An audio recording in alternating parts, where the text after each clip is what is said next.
Wait, Oh, this is the this now is the time on something when we dance. sprockets. Welcome to another episode of Mo and Nort. Cheers, people! Cheers! Woo! Yes. We're here. Happy St. Patrick's Day. How you doing, Nort? Nort just got her second dose of the vaccine. How are you feeling?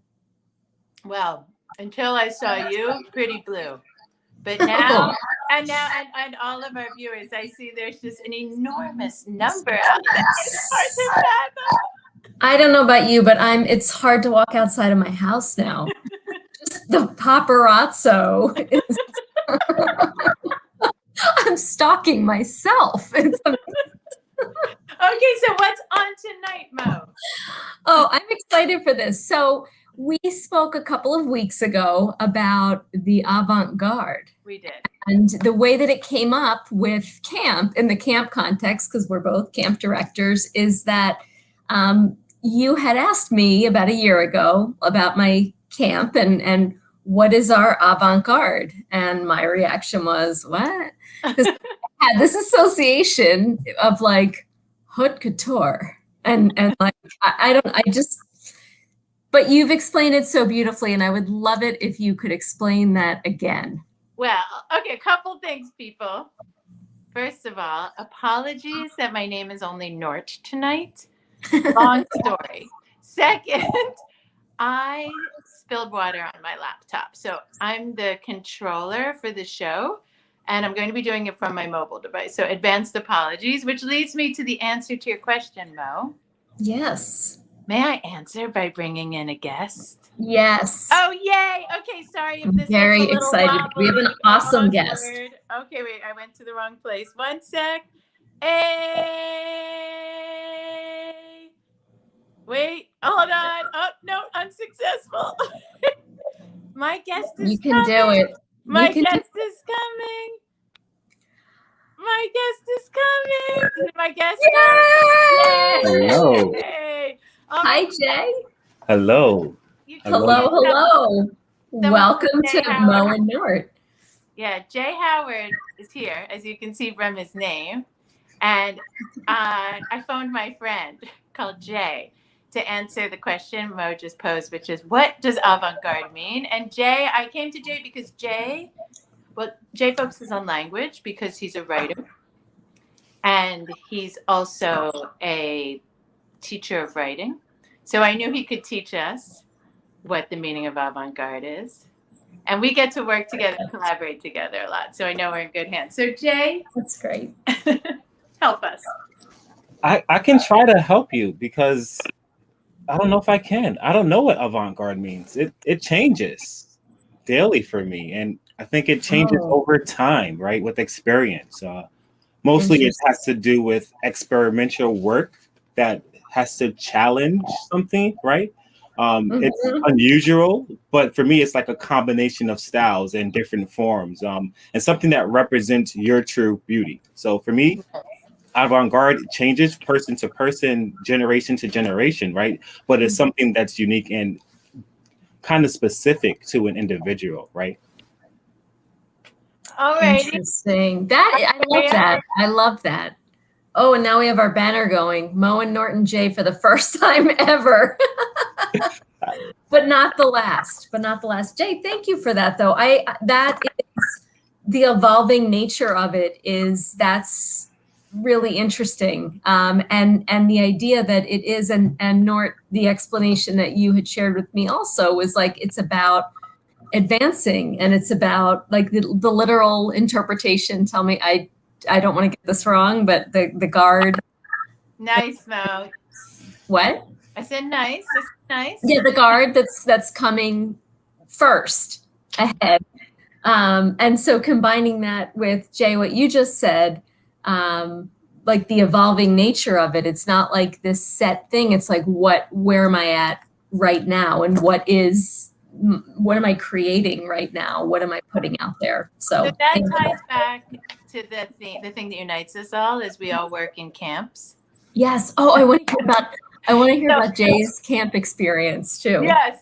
And also curious if you think this makes sense, and then Jay's camp experience. Sorry, that you were saying that the time is always evolving, like the meaning of the avant-garde is always evolving, or what is avant-garde is always evolving. And I think the point about camps is just that the work we do, what's so fun is that we're focused on the future because we're working with youth. And Jay and I work in an arts camp. So you're literally working with like the future of creativity. Mm-hmm. And in that sense, I think it's so neat because those children are the avant-garde. They're coming out first, like they're next in line creatively. So Jay, what do you think of that? And tell us about your time at camp. I completely agree. It's like we're at camps, we're like in this imaginative space, right? Where there's all these possibilities for creation. And as we're looking at, empowering students or empowering youth with the tools and information, they already have it within themselves. We're just giving them the space to creatively play, right? So they're giving these wonderful creations. I've never been to a camp before. I'm going to say this. I've never been to a camp before until I went to USDAN. USDAN was my first camp experience ever in my life. Quick story is that Jillian actually messaged me about interest in this camp with writing. I love writing. And we had a conversation, but I was very hesitant to accept the position because I've never been to a camp and I was scared of being lost, right? And like camp transitions. And I'm like, what does that even look like? But we're going to USDAN. It was a beautiful place, and just the way collaboration can work in a camp environment, being in nature and just the open space for play was something that I can always come back for. That's awesome. That's awesome. Was it different than you expected it would be? It was a lot to get used to. Just walking through the campus, being in a little hut, right? Kind of like thinking about writing. I always like to write in different spaces. In the Bronx, I used to always find this parkway right against Pelham Parkway, and like right under this tree. So there were so many trees, so many different pathways, and I would just find these little different hidden spots, right, where you can always find beauty and be inspired by. So I loved it. That's great. That's great. I love that. So Mo, tell us though about how avant-garde plays into your work. Oh, so the description of it that what I thought it was, and when you asked me that question, the camp where I work we're very much based in tradition, right? And we even describe it as we're a traditional day camp, meaning traditional in that there's long established habitual things that we do, and so it made me think about there's avant-garde if we're doing something creating and something new, and I started thinking about what is that for us and what is coming out and trying new things. I'm like rambling on here, so I'm going to try to be more impeccable with my word.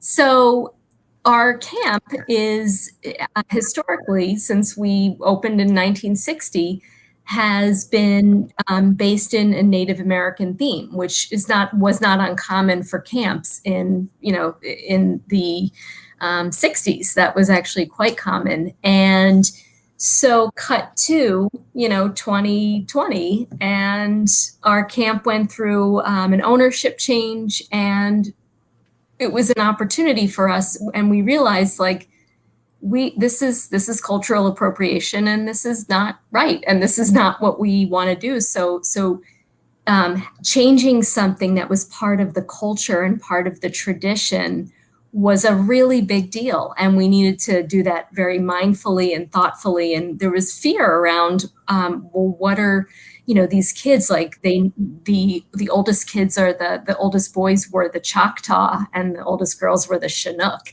and now they're going to be the redwood and the sequoia, and how because now we have a tree theme, and how is that all going to play out? And at the time, that was something new that we were putting forward.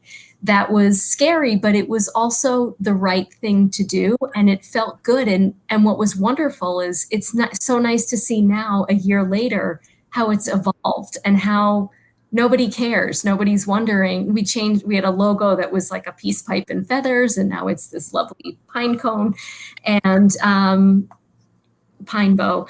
Anyway, so it just, in the face of like fear around things changing, I'm inspired to hear about creativity. And Jay, when you're talking about like letting it evolve and letting it always changes, it's like, wow. It's just, for me, that was kind of eye-opening, and just how our camps are different, but it was also a frame of mind that was different. So thank you for that. Hey, Jay. Yes. I was curious, did you bring any work? I did bring a little something to kind of represent our youth and camp spirit, and how this avant-garde space works and operates, and through the eyes of one of our students. Love that. So I have a piece written by a student of ours, and it is called Our Little Hut.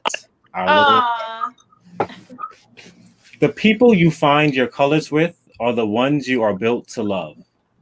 I walked into this little hut as a chameleon, unsure of who I was, what I would do if I was good. Everyone told me I was outgoing, funny, and beautiful, and that's who I am. But I felt I lost myself, looking at the clouds in the sky, wishing I was anything but a chameleon. And then I walk into this little hut, and it all melts away. I'm still stumbling, still have to get up over and over again. But the love, the pens, the paper, the hugs, this little hut all loosened my chameleon skin. My feathers are delicate and flying is still scary, but I'm not a chameleon anymore. I am an eagle. I am good in this hut. That's beautiful. That I love. Our huts at USTAN, is that like what the name of the group is, or is that a physical It's a physical space. So we have a lot of outdoor spaces that are really like these outdoor kind of like Roman style huts, like we would like to say, because they're open space. You know, where the trees can kind of go through, the breezes are coming through. We had a ladybug kind of come through our workshop, and students write a random poem about a ladybug, right? So there's just like a space that's just becomes our own, and that's own little world itself. That's so cool. That's really cool. Gosh, how old was the student that wrote that? This student was actually in 10th grade at the time. It's really something. Did you hear? I know, Nort, you were off the screen for a minute. Were you able to hear that though? Nort's not hearing. Okay.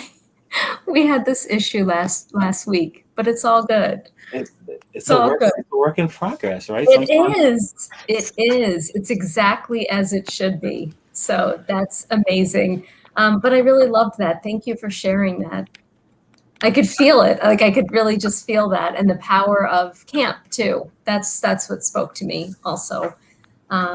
Yeah, we get to be the best versions of ourselves. And speaking of the best versions of ourselves, Nort, can you hear yet? No, she can't hear. That's okay. Before we go, we always like to end with some kind of a picture, a memorabilia, and I just wanna put this up there. Wait, there it is. Wait, wait, can I? That's Mo and Nort, circa 1989. Wow. And yeah. Talk about avant-garde. So Nort, check out that sweater Nort's wearing. I'm wearing pleather. That is a pleather jacket. So that's pretty avant-garde right there. It is, and it's kind of coming back again. You know how like it rebirths itself, right? Yeah. This should probably stay in the past. It should probably stay. But Jay, thank you so much for being with us. It was a pleasure to meet you. I hope you'll come back sometime. I will. Thank you for having me on your show. It's been a pleasure. Yes. Of course. Thank you. Nort, I don't know if you can hear me, but we're saying goodbye.